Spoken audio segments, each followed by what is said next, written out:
You're listening to a special presentation from Night of the Living podcast, Zoned Out, the Twilight Zone, revisited with Freddy and Joe. Oh boy, Joe. Hi, Freddy. How are you? I'm doing well. I'm feeling fine. Feeling fine. This one that we're going to be talking about today inspired The Langoliers, the Stephen King novella, which I really like. Ooh. It's a spooky one, kind of. We're talking about the Odyssey of Flight 33. This originally came out on the 24th of February, 1961. First of 3 episodes of the Twilight Zone, directed by Justice Addis, or Addis. I'm not sure how I pronounced it. But this director was known as... this is interesting. The movie From Here to Eternity, which is like considered a classic film, he was the dialogue director. They had 2 directors, and one of them was just for dialogue, and that was this guy's job. For talking? That's just wild. For talking. Yeah, just a dialogue director. And it's something I don't know. I mean, the term sounds kind of familiar, but I don't know that I really understand what in the world they do. But I'm wondering if like is this that film that like I think the only thing I know about it is that the one that they're like making out on the beach at the beginning of the film, right? And the waves are crashing over them. Yeah, yeah, that's all I know about that movie too. I've never seen it. It's like black and white rolling on the beach, and they're like seaweed holding each other. Yeah, they parody it in Airplane. I know that. Nice. Burt Lancaster movie. Okay, directed by Fred Zinnemann. But yeah, it's Burt Lancaster, Montgomery Clift, and Deborah Kerr. Donna Reed was in it too. But yeah, it's like a period drama romance movie. That's all I know. That's the peak. Excellent. That's the peak of it. We should nice. We should maybe if one day we'll watch it. Who knows? Yeah. The From Here to Eternity podcast. There you go. He also directed the old 1958 Mike Hammer show that had Darren McGavin in it as Mike Hammer, which I've never seen. But I love Darren McGavin and I love Mike Hammer, so it sounds like a great combo to me. The only McGavin I know is Shooter McGavin, right? Shooter McGavin. Yeah. I just finally saw that sequel to Happy Gilmore. It's pretty good. Is it? Okay, I'll have to watch that. I mean, it's nothing great or spectacular, but it's pretty funny. No, but Darren McGavin was great. Kolchak the Night Stalker, and if you're not familiar with Mike Hammer, listener, that is a private detective character, kind of hard-boiled gumshoe, classic character played by a bunch of different people over the years in radio and TV and film. This episode written by Rod Serling, and all the authentic cockpit dialogue that's in this is thanks to his older brother, who Robert J. Serling, who was a pilot. Nice. That was pretty cool. It really is pretty genuine. Like when we get to the audio, it's like it sounds like they're talking officially. I wouldn't know, from Thursday, but right. To me, it's the same as the dialogue in Airplane, which your Victor. I did have some things where I'm like, oh, when they get into the specifics of the speed and everything that I was Googling, cause I was curious. Just a cast of 12 in this episode. The main players, Captain Skipper Farver. This is the second of 4 appearances by John Anderson, who was in A Passage for Trumpet of late, I think, of Cliffordville. He'll be coming up in that one. We haven't watched that one yet. And The Old Man in the Cave. He has the line, "We're in trouble. I don't know what kind of trouble."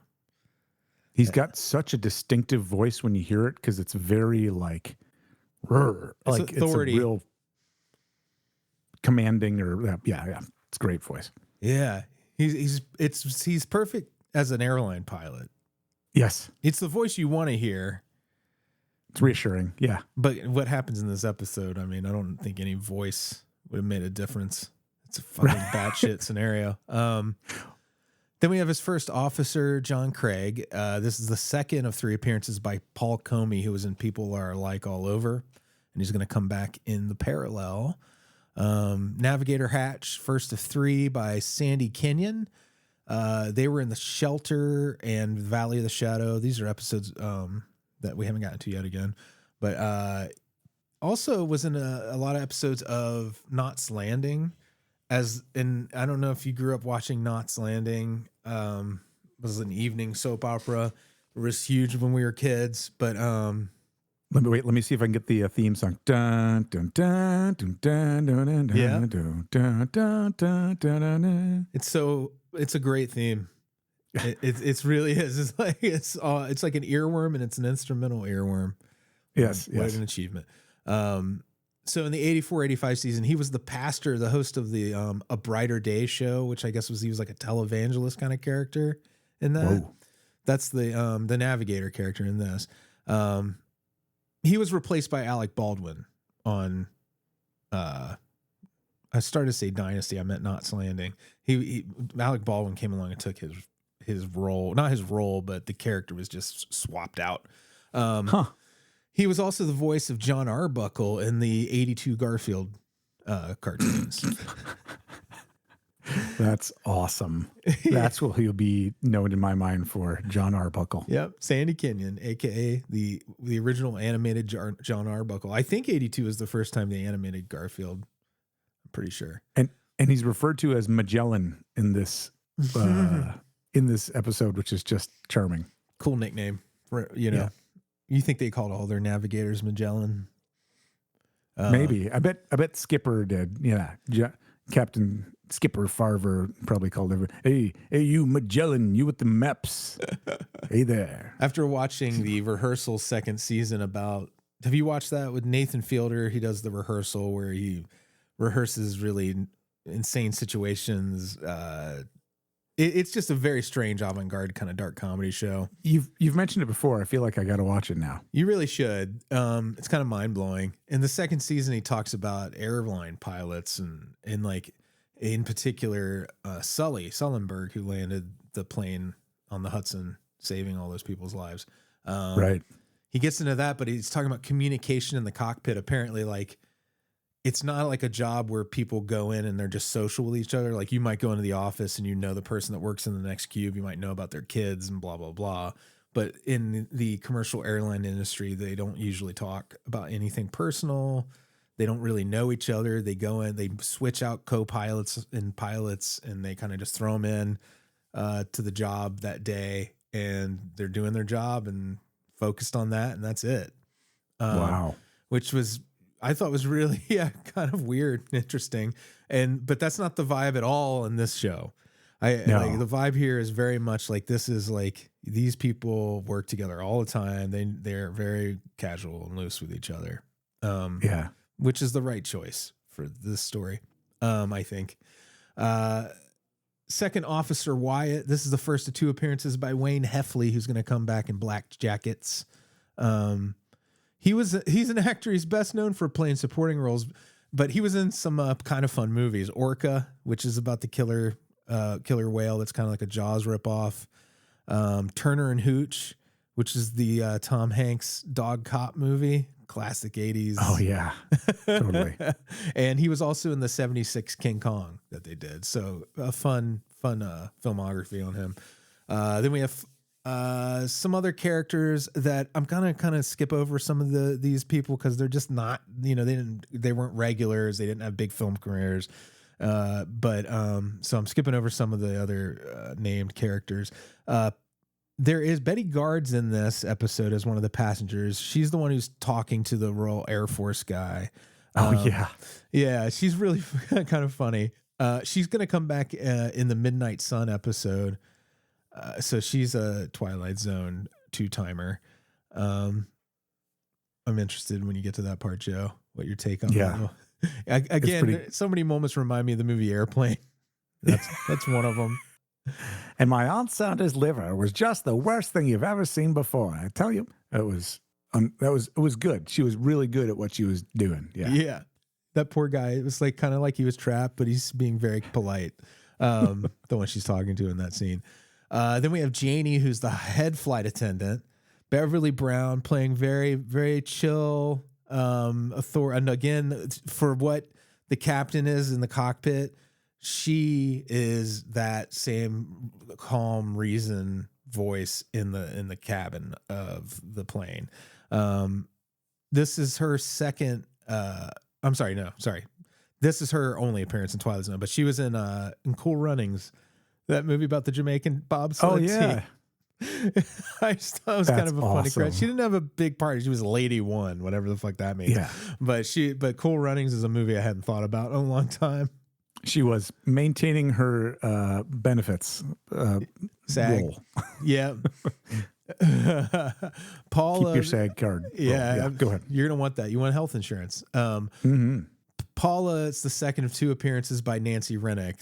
She was in the After Hours, the one about the mannequins in the department store. Oh yeah. Now we have. I'm only mentioning this character. He's just a passenger on the plane. I don't know if he speaks even, but it's the fifth of 8 appearances by an actor named Jay Overholtz, who was first in Where Is Everybody and who is going to pop up again and again. He's a Cincinnati native. So that's a hometown connection. I'm in Cincinnati, Ohio, and nice. He is he's the record holder of actors in the Twilight Zone. He had the most appearances, but he's That's kind awesome. of just like there, you know. Now here's the thing: that guy, Jay Overholtz, is the official record holder only because all of his roles were credited. But I figured something out watching this episode. There's another passenger on the plane named Robert McCord who beat his record. He's in 32 episodes. What? Yeah, but he was only credited for 2 of those. So that guy is and I think we said before that Jay Overholtz in our Where Is Everybody episode, or one of the subsequent ones where he appeared, that he was the all-time record holder for appearing in Twilight Zone, but that's not really true. Well, if we're being technically technical, it's Rod Serling. Well, yeah. Right? So, there's that. Good point. But any non-Rod Serling. Right. But I just thought that was pretty interesting. The episode itself, the dinosaur sequence, was credited to Jack Harris because it was not made for this. It was made for Dinosaurus, a 1960 movie. This is one of those episodes where I wish we did the summary after, because the summary first of the plot, just because it's such a great moment to me. Yeah, it's like hilarious now, but like back then it must have been just like, what? It was the most expensive footage in the the original run of the Twilight Zone. Wow, because it cost $2,500 for those 2 shots. That are that's pretty brief. Wild. But it's stop motion animation too. So the labor intensive side of it makes sense why it was so expensive. But then again, it was repurposed. So this is what the Twilight Zone, I guess, was paying for it. Who knows when they made Dinosaurus, what the original production paid Dinosaurus. for it. Off the charts. Blockbuster. I want to see Dinosaurus now. The captain mentions Idlewild, which, because they're headed to New York. It's Idlewild is now JFK, but back then it was Idlewild because JFK was still president and still alive. But if you know, I didn't make the connection. Yeah. It was named to JFK in 1963 after he was assassinated. I just real quick. Sorry. Stephen King already talked about the Langoliers' influence. I think honestly, the only other interesting little bits of technical stuff is when they're flying over the 1939 World's Fair. That is the real thing that you're seeing. It was filmed, I guess, for newsreel footage or something, and they used that, which is kind of neat. Interesting. And the World's Fair in general is a really interesting topic. If you ever decide to get into looking at that, it happened in several cities. It happened in several years, but it was huge. I've heard so much about it, like in different shows like this, and it's like, wait, but what is that, and why don't they do it anymore, and what was it, and all that sort of stuff. I'm very curious about. Well, I just had breakfast with my mother-in-law, and she was at the New York World's Fair in the 60s. Whoa. And we were talking about it. Yeah. So it's pretty cool. Interesting. Yeah. Yeah. One last thing. This isn't a technical detail about the episode, but if you have the Blu-ray, there's a really fun commentary on this episode by Gary Girani, who is the writer of Pumpkinhead. If you've never seen Pumpkinhead, nice. It's great. I love Pumpkinhead. It's a good time. Lance Henriksen and a whole lot of dead people. All right. Do you want to get into the story now, Joe? I think I went a little long. That's all right. That's all right. Let's get into it. All right. So, starting out, we'll note too, one last little detail is that this is like a modern retelling of the Flying Dutchman, which is it's the mysterious ghost ship kind of teleporting around. But it starts out and we've got a jet plane flying through the sky, and it's like an old-fashioned footage of like a jet airliner, and then it kind of cranes over and zooms in on the cockpit. And my favorite part is that you see everybody's kind of faces and the captain looking out the window with a cigarette hanging out of his mouth, which to me, the modern mind boggles that like, wait, you smoked on a plane? What? Like in the cockpit? And you were trapped with that shit. Oh my God. Can you imagine? Well, that's funny. You bring that up this episode and the next one. One of the sponsors was a cigarette company. I can't remember which one. Oh, and that was part of their contract that everybody had to have cigarettes. Man. But it was just mind-boggling just to think about. And in general, if you ever take a tour of some of these old like military not vehicles, but like the boats and submarines and stuff, it's like you can smell. It's like all that stuff is everywhere. That and like diesel fuel and ugh. Oh, the God, baked in. Imagine. There's an old bowling alley that here in Cincinnati that smells just like stale cigarette. Like I don't know that they could ever get it out. Ugh. It's like just burn it all down. So there's 5 guys in a cockpit, which again, like that's a lot of people in a plane. I think they've gotten it down to like just 2 people now for most flights, but so they're going through some processes. It looks like a pilot and a co-pilot. It appears to be like a navigator, communications person, and somebody who's just also there. I think he's maybe monitoring the airplane. And there's like a backup in case the pilot eats the fish. Right. And then so the lead flight attendant comes in. They refer to them as stewardesses, and makes a remark about wanting to get to New York quickly because of the 4 of them, 2 of them have heavy dates. I think one's going to the opera, and one is eligible to any honorable and single crew member, which is like, ooh, okay. Well, let's just. That wouldn't be happening anymore today, I don't think. Essentially, didn't you think that also the social need for people to play matchmaker doesn't exist anymore? You know what I mean? Like there were people especially women in positions of like this. She's in a position of authority, right, over the other flight attendants, and like I feel like that was kind of the role of women in a position of authority. Sometimes was to play matchmaker a little bit. I wonder. Well, I thought she was referring to herself, but I don't know. So what a read! Yeah. Oh, I thought she was kind of like, and I'm available if anybody else wants to go for a. I like your interpretation better. I may have read too much into it. No, so. It's because she had lustful eyes. Yeah, she got Betty Davis eyes. So they're going along here, and then all of a sudden, the captain skipper's like. You feel that? And they're like, what? And he's like, it's just a strange sensation of speed. It's just, and I like the way he said it, talked about it, because that comes up in a few moments later with another passenger. And it's an interesting kind of, okay, so this has small relation to this, but when I was a kid, before I drove a car, I was riding in a car with my mom one time, and we were behind a semi, right? And we were in this tiny little Plymouth Horizon. It's a tiny little hatchback, and it's like, weighs about 400 pounds. And we were right behind the semi, so we were getting a draft from it. Like she was saying that it was so much easier to drive. Well, when the semi moved, I didn't feel it, but she's like, oh my gosh. The drag, yeah. Yeah, the drag hit all of a sudden, and the wind hit directly all of a sudden. She's like, did you feel that? And I'm like, no. She's like, we were making good time behind that semi. So I was like, all right. So that sort of sensation that you get as the driver, that sometimes you can just kind of feel that change in speed, is what kind of came to mind as he said that. And it makes me think of like, the people who are in charge of these, $1 million machines that just kind of get a feel for it. It becomes a part of you in a way. Yeah. I don't know, just interesting. Test pilots and all that. It's fascinating to me just in general what a human being senses and what a sensor senses, like, because they're talking about the knots and everything, like as the engineers are looking at everything that's on the actual readouts versus the captain. It's all that human element of it.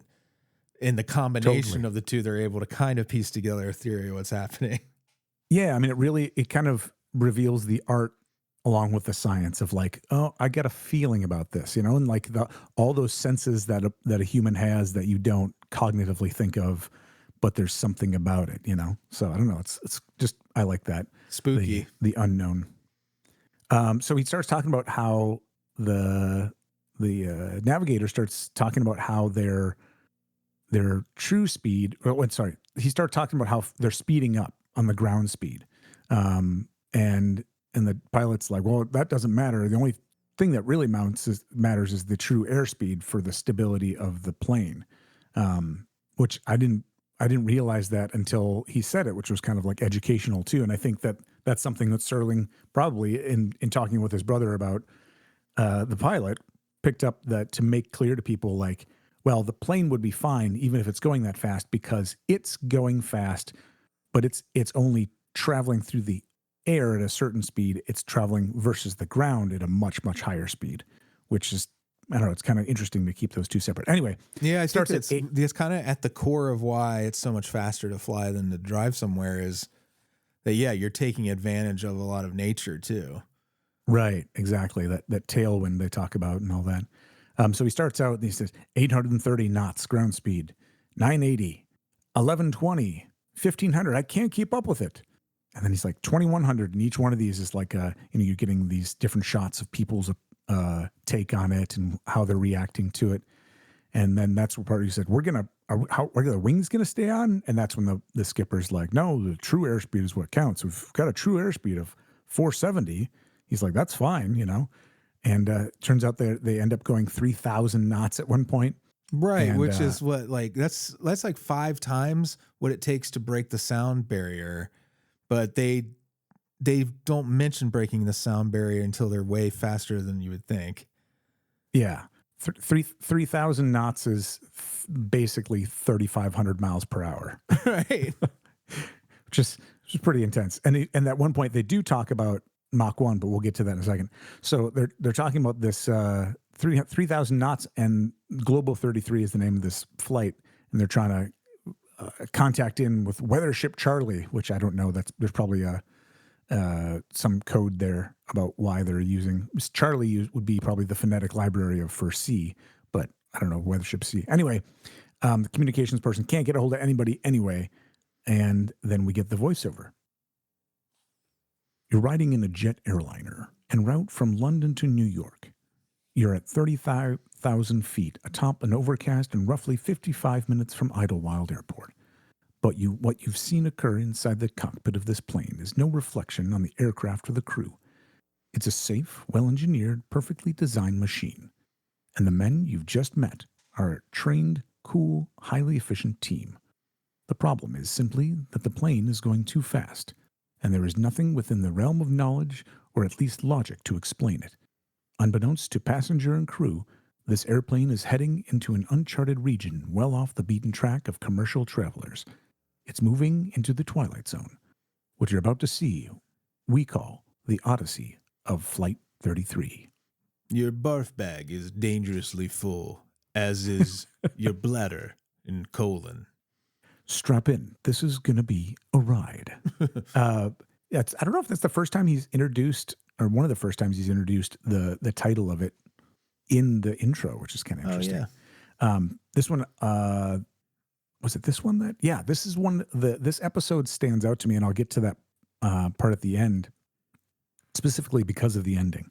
But anyway, so it comes back from the commercial break, and they're trying to figure out what's going on, and they can't contact anybody by radio. And so the flight attendant has been in there, and and comes out and is talking, and she's like, "Oh, I'm just the one who was going to the opera." She's like, "Oh, I'm so excited to see Valhalla." You know, like, "Oh, you're going to Wagner apparently," and the lead flight attendant's like, "Let's just hope we don't see it for real." And she's like, "What are you talking about? We're in trouble." And then she basically is like, "We don't know what's going on, but it's bad, and just keep it together for the passengers." And at one point, I wish I didn't capture the conversation, but at one point she's like, "Remember, smile, milk or sugar with that," like kind of maintaining that thing, which it sounded a little bit pedantic, but at the same time, it was kind of like what I liked about it was that it was her basically saying, "Remember, we're the ones who keep all these passengers calm. They're flying the plane, whatever. But our job, and we've got an important job, is to keep everybody chill. And that's really actually a harder job than the rest of it." Sorry about the dog barking. She was like, "I agree wholeheartedly." Yeah. She's like, flight attendants are undervalued. Exactly. So she's like, "Service with a smile." And then it pans over to that woman we talked about earlier, talking nonstop with a guy who's looking out the window, kind of like just politely nodding along, and she just doesn't stop. She just keeps she's one of those like she's like a modern YouTuber where she just doesn't take a breath to breathe. She's just constantly talking, and she talks about her sister or sister-in-law's liver that was so bad that a bunch of scientists wanted it for like to study it. Yeah, I thought that's that moment we were talking about before, where in the movie Airplane, our main character Stryker is sitting next to an older lady who is very much telling same kinds of nonstop stories. And when they cut back to him, he's just hung himself somehow. The guy next to her did. It was so terrible. Yeah, it was pretty funny. But this guy is very politely explains that he is the and she says like, "And what did you do?" And she's like, or he goes, "I'm a military attaché to the British British ambassador to the British ambassador," something like that. And she's like, "Oh, that's nice." Blah blah blah blah blah blah blah. And just keeps going. And he interrupts for a second and is like, "Did you feel that?" So, and what I don't like about it is they don't call back to this guy or anything. This is the only scene between these two. And he also notes the feel of the change in speed. But then that's the end of it. I wonder if they were like a subplot or something. Well, I feel like loose ends are like kind of the theme of the episode in a lot of ways. Ooh, that's a good point. I didn't take that in. Because not just him, where everything in this episode feels like it's a setup for a story and not a story itself. But that's, I think, and it's something that I've seen this episode several times over the years. And I think my opinion on it has vacillated, depending on what kind of mood I'm in. This time it hit just perfect for me, where it was super spooky, and it really felt like it felt like the best of that kind of story where you have characters just kind of trapped in a mysterious situation. Totally. And this is one of those that I remember seeing, like, not when I was a kid and not now, but somewhere in between. And I remember watching it and going, "Ooh, that's why I love the Twilight Zone." Because it's this there was something about it. And again, when we get to the end, it's what stuck with me. So they jump to now the flight attendant who was told to keep a smile on, who's going to Valhalla. She kind of stumbles through the aisle and she's like, "Oh, I'm sorry," to a passenger. And he's like, you okay?" And she's like, "Yeah, heavy date," which apparently heavy date is code for I'm super horny or dinosaurs off the wing of the plane. I've got something I'm really excited to go to. I don't know. Anyway, and he's like, "Oh yeah, I can understand that." And then she's like, "I can't tell you, something weird's going on with the plane." So it jumps back to the crew in the cockpit, and they're arguing, and they're kind of going back and forth, and things are getting a little heated because things are not going as planned, and nobody understands really what's going on. And the skipper, I love it, is like, knock it off. Like, get your heads in the game. And a few moments later, the plane travels through this. There's a flash of light, and like there's a bunch of turbulence, and everything shakes. And the captain, they're trying to figure out what it was, and the flight attendants come in, and they're like, "What was that?" And we're like, "We're trying to figure that out." And the captain says, "I wonder if we broke through the sound barrier." You mean we went Mach 1? So all these like things like through exposition that talk about flying and different things like that. And like you said, I think they passed Mach 1 quite a while ago. So yeah. But there's no apparent damage to the aircraft, they report. And they're still unable to contact anyone on the ground. They're trying to call around.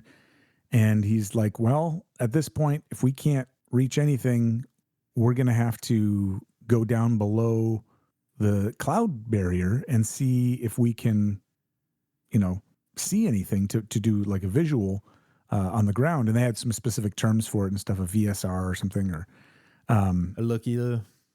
Yeah. And so the co-pilot's like, we could run into 20 different planes. And he's like, well, do you got a better idea? And nobody does. So this is what happens when you don't have air traffic controllers. Yeah, exactly. So the captain decides to keep everyone calm. He said, hit the horn, which apparently is he says, sit and hit the something.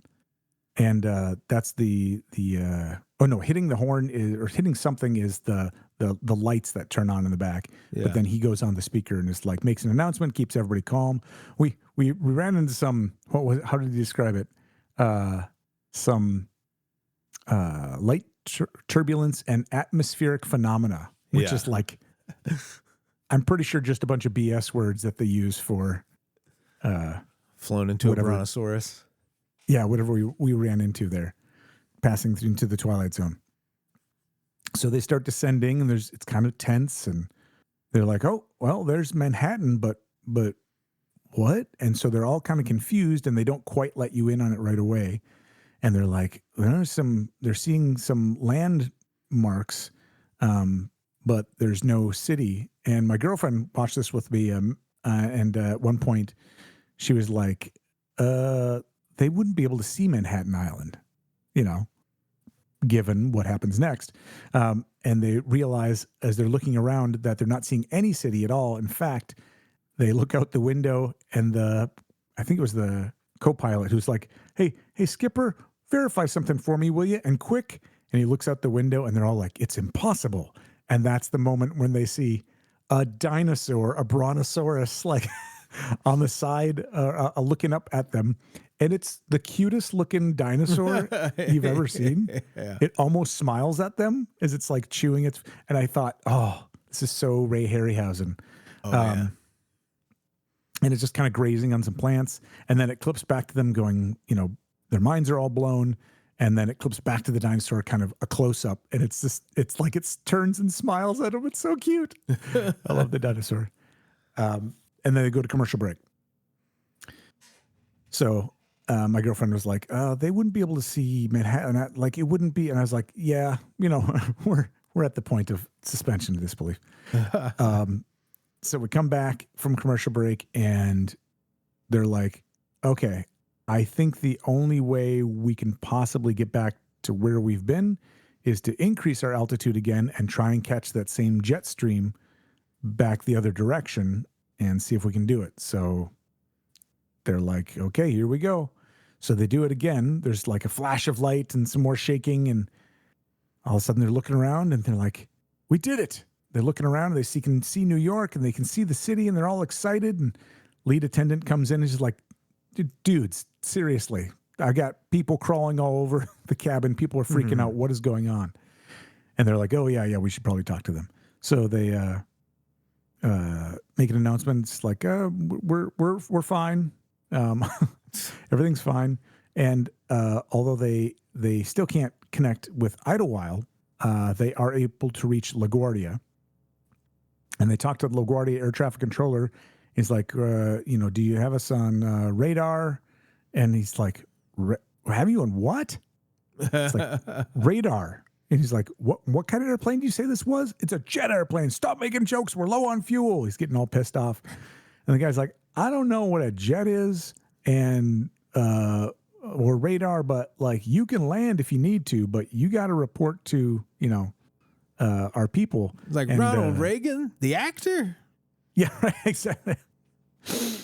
It's your cousin. Okay, so they're flying, and he. They said the runway is really short. He's like, we can probably make it, but it's going to be close.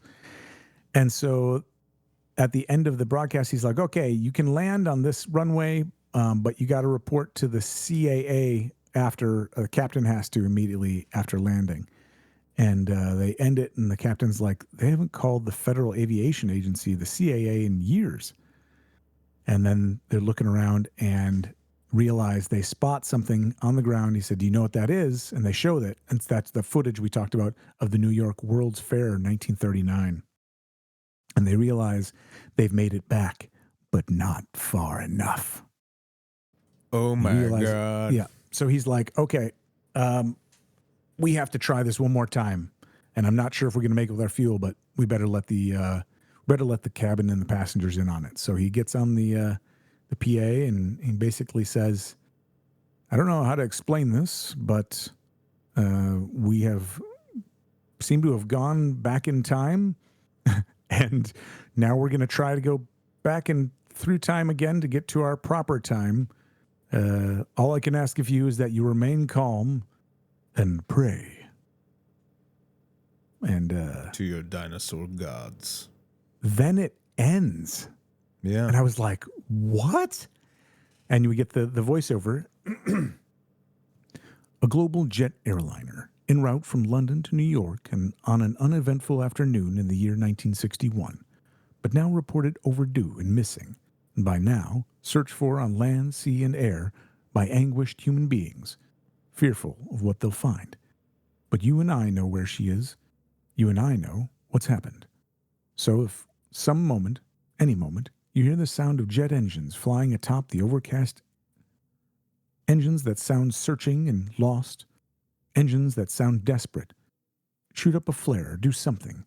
That would be Global 33 trying to get home from the Twilight Zone.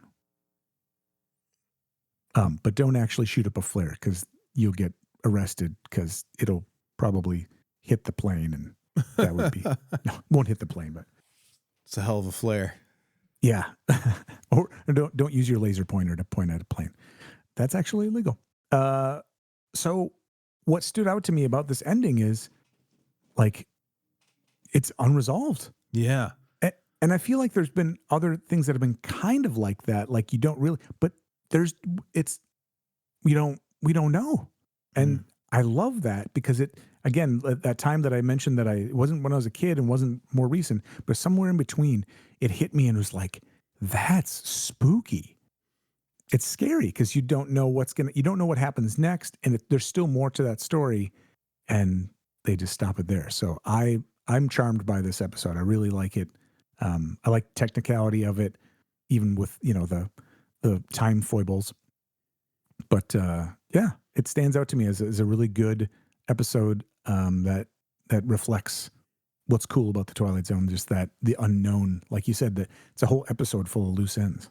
Yeah. And also airplanes in general are very spooky settings. Throughout the years, I can't think of much prior to this episode of the Twilight Zone that was like set on a commercial airliner, but it became not only another thing they revisit in Nightmare at 20,000 feet, but also horror movies in general come back to airplanes like Red Eye. And there's one, obviously Snakes on a Plane. I don't know if you consider that a horror film necessarily, but these stories that take place up in the air are it adds like another level of intensity to everything because you're just hurtling through space the whole time the story is being told. And you're also kind of like this one, you got the feeling, in some of these stories where it's like an overnight flight, like when you get to Nightmare at 20,000 feet, it's even eerier because, you're surrounded by sleeping people in this hurtling thing. And there's And then if you add something strange on top of it, it's just like, it's almost too much, but it's so perfect. Yeah. There's a comic book. I can't remember which one it was referenced in. But it was something to the effect of somebody who went mad on a plane, basically saying, it's a giant tube of metal flying through the air. How does it happen? Like, how do the idea of flight working with this giant hunk of metal that's tons and tons of weight. I mean, just the how lift works with an airplane, that blows my mind. And I still don't feel like I've got a real good grasp of it, but it's helicopters are even weirder than planes. Yeah. If you look at the science of how they work, it doesn't make a lot of sense. I mean, it does in that they work, and you're like, it has to make sense to somebody. It just doesn't make sense to me. Planes make more sense to me than helicopters do. I can't quite figure it out. Yeah. How it's magic, like computers. It is magic. Well, one of my favorite last notes on this one is at the end of the episode. As usual, Mr. Serling introduces the next episode of Mr. Dingle the Strong, and as part of it, at the very end, he crushes an alarm clock with his hand, which is just a cute little nod to what will be. Because it's catching, he says. It's catching. We Joe and I were kind of joking around. I was like, we should, all these sponsorships, we should maybe try to track down some of the products, because like Sanka, I think, as far as I know, they still make Sanka. I don't know that they still make Halo shampoo, but they have all these sponsors, and I'm like, I wonder how these products hold up today. Yeah. Yeah. Well, there's the ads for detergent where they're just shaking like 2 cups of detergent into this little thing. It's like, that's a lot of soap. Wow. Oh boy, is it ever. And like Ivory Snow, which used to be a very popular laundry detergent. But I don't think they make that anymore. I think it's all Tide and stuff now. Same company here in Cincinnati, as a matter of fact. The